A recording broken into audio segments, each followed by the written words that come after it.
Stefano Magaddino was born in Castellammare del Golfo to a very powerful family in the mafia in Sicily.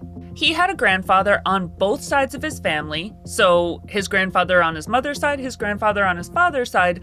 Each of those grandfathers were bosses of their respective clans in the mafia or the honors society in Sicily. So he was brought up from the time that he understood words, being taught how to be in the mafia. He came over to America when he was still pretty young, and when he did, he became the leader of the Castellamarese faction of the mafia in America, which is now known as the Good Killers, but at the time they called themselves the Bonventre Gang, named in homage to a fallen member who had been killed by a rival gang.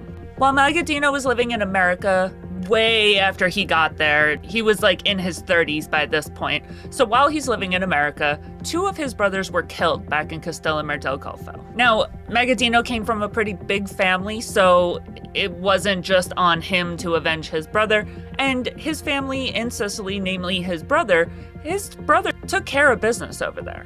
He took out a bunch of dudes, but come to find out, those dudes were not the only people responsible, and one of the dudes that was actually responsible, Camillo Caiozzo, skipped Italy and got on a boat and headed for America.